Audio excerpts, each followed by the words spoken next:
A disturbing case of apparent retaliation for the Boston bombings left an Iraq War veteran with a broken jaw. The violent confrontation was caught on video. Cab driver Mohamed Salim says he picked up a passenger in Virginia who began attacking his religion. He also compared him to the bomb suspects. Mohamed says the passenger then began punching him. He recorded this confrontation on his cell phone.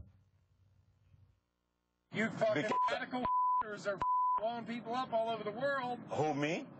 Yes, you. Have you read your jihad? So I'm a radical. Hey, if you're a Muslim, you're a jihadist. No. You think that it was right for the I'm gonna call you right now. Fly planes into the United States. I'm gonna call you to the police. Okay? Whatever you're saying is recorded. And now you're punching me? You're punching me. Mohamed Salim joins me now along with Qadir Abbas, his attorney. The person that attacked you, Mohamed, is a man called Ed Dahlberg. Why do you think he did this? Well, because I'm a Muslim.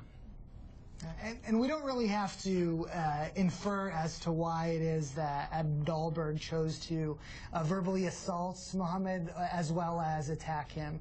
While Mr. Dahlberg is leaving the cab for the first time, on the video that Mohamed recorded, Mohamed had the foresight to ask Mr. Dahlberg, why was it that he was punching Mr. Salim? And his answer right before he slammed the door was because he's a expletive Muslim. Obviously, that's a clear indication that bias was at the heart of this, and it's really zooming out to the broader context. We have to all be careful not to harden our hearts towards American Muslims at a time when heinous acts were committed in the name of Islam in Boston. Right. I mean, because Mohamed, if I can come back to you, you are a Muslim American, but you're also U.S. Army reservist. You served in the Iraq War for America. When this man began spewing this ugly bile at you simply because of your religion, you must have been particularly offended, given that you had risked your life for people like him. That's right. I really offended. After I served the country, I sacrificed my life, this country, and I loved America. And an American Army, I'm a soldier. When, like, this guy, the way he was accusing me because I'm a simply Muslim, and that's really, really hurtful. It hurts a lot, and frustration and angry. And Mohamed came to this country. He chose to immigrate from Somalia to the United States to avail himself of the safety and security and opportunity that America provides. So it's extra upsetting that after immigrating to America for those opportunities, after serving his country, this is how Mr. Dahlberg chooses to treat a fellow citizen. Right. I mean, Mohamed, what is your view of people who take a negative view of all Muslims after an incident like the Boston bombings? Because we know that some people do that. They react in a very offensive way and think that all Muslims are bombers. As a Muslim, as a proud American as well, what do you feel about that? Really, I feel really angry and frustration. I mean, as 1.5 billion Muslim around the world, and a lot of Muslim American who serve this country, and me myself, I'm an example. And as I said, and I sacrifice the country and just keep America safe.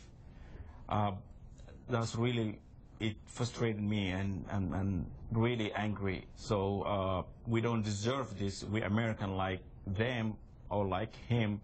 We're not just a Muslim, we're just Muslim American. So it's right. really, I want to read you a statement which is from Dahlberg's lawyer. Part of it reads, Mr. Dahlberg's comments, Mr. Salim, were regretful. He apologizes to anyone who found them offensive. Anyone listens to the entire conversation and views the entire tape will hear that most of the conversation had a friendly tone. Unfortunately, got emotional as the discussion turned to jihad and 9/11, and especially heated on the subject of jihadists who want to harm America. Well, you know, frankly, let me do a bit of talking for you, Mohamed.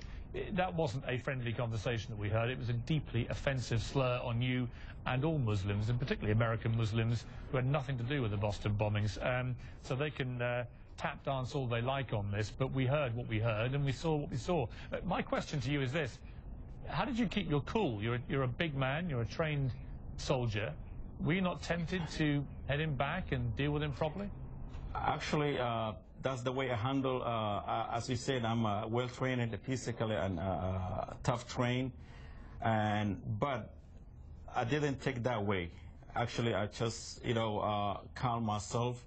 I could defend myself. I could, take action against him. But then it's going to be a different story. Yeah. So I mean, that's why I control myself. And Mohamed is putting his faith in the system itself. Yeah. There is hope that the local prosecutor will do the right thing and pursue this case for what it is, a hate crime. And so Mohamed is putting his faith in the system, and he's been able to speak publicly about this incident and reveal the ugly prejudice that he was unfortunately the victim of.